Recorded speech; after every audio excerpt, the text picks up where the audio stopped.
Hey everyone, my name is Mark and I'm the owner of KnifeGloves.com, and I just want to make this video for you guys to give you an inside peek as to how one of these are made.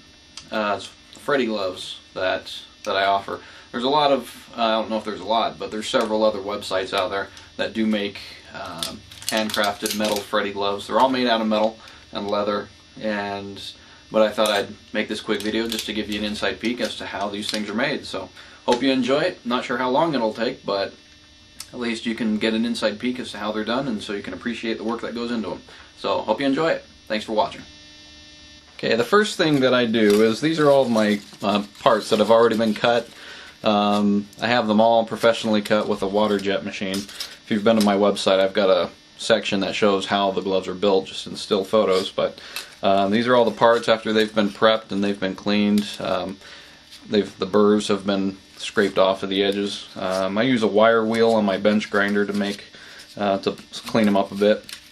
But I've got the 4 fingertips. Here's the 4 fingertips, and I've got the 3. Well, we've got the index finger, the middle finger, and the ring finger, and we've got the pinky, and then we've got the back plate right here. So the next thing we need to do is basically just shape them. So I'll give you an inside look as to how they're shaped and give you an idea as to how they're done. So it's can be a little painstaking because sometimes you have to get the shape right, and sometimes the metal doesn't bend exactly the way I would expect it to. So hope you enjoy it. Anyway, just stay tuned. Okay, the first thing I need to do is basically what I use is I just use a broomstick and just anything that's round. And you just take the metal part. I'm trying to look at this upside down. Take the metal part and just take it and bend it. I'm not going to show you all 4 fingers me doing this because that would just be too boring. And once I have it bent around the handle, I take a mallet. I'm sure this is exciting to watch. And I just hammer it out. Just don't pinch yourself like I just did there.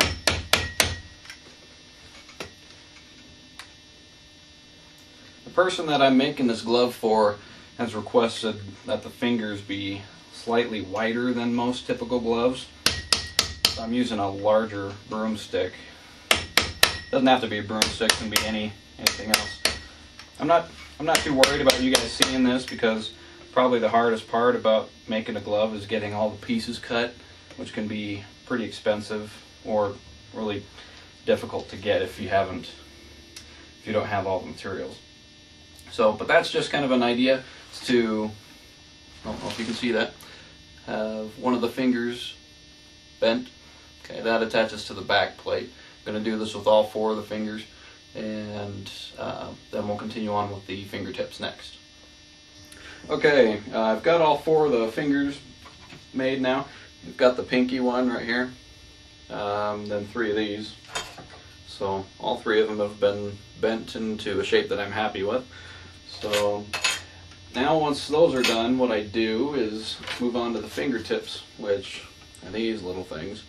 You have to make these a little smaller than these, because it has to fit inside the finger to make the joint. So for that I just use a smaller pole, and we'll just get to work on those. So let me adjust the camera here. Make sure I can see. Okay, I'm sure this is a lovely point of view down in my lap. So, but anyway, just bend it just like all the other ones. You have to try to get it right down the middle, obviously. Sometimes it's not as easy as it could possibly be. Then what you want to do, it creates a crease down the top of it. And you just hammer that out. And you shape the sides. Make sure it's all bent appropriately. Then there you have it. There's one of the fingertips right there. So I've got 3 more of these to do. So I'll put this on hold, and I'll come back once I've got all 4 of those done. So stay tuned. there we are. There's all the fingers. They've all been bent. Actually, the pinky goes right there. So that's the beginnings of the fingers right there. Now the next step is to actually attach the little ringlets to the undersides of the finger columns. So right now, basically what I need to do is just take some pieces of scrap copper and just cut out the ringlets, and they're all cut by hand, just using a pair of shears, and then we'll go on from that point. So just hang tight. I'm going to cut some of the ringlets, and then we'll get those attached. All right. Right now we're going to attach one of the ringlets to the fingertips, and I've got the ringlet right here. It's all bent, ready to go, and we're going to attach it to this one.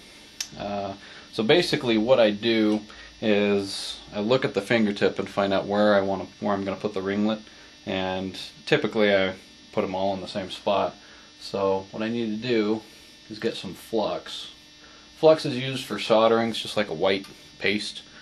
You just apply it to the area where you want it, where you're going to be attaching it. What flux does is it just cleans the metal, because if the metal's dirty, the solder just will not stick. And then take a pair of pliers, because obviously when you heat it up, it gets very, very hot. Copper's one of the best conductors of heat. So, and don't worry, I'll move the camera in just a second. So I attach it into my vise. You can see right here. So I've got it all attached. Then I dip the ringlet into the flux just to cover both sides of the ringlet with flux. Then you just put it in the spot where you want it. Now I'll just take my little soldering torch.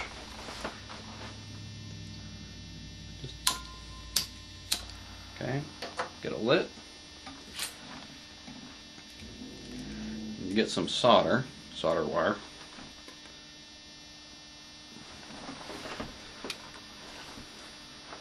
And basically, I'm not sure if how much of this you'll be able to see.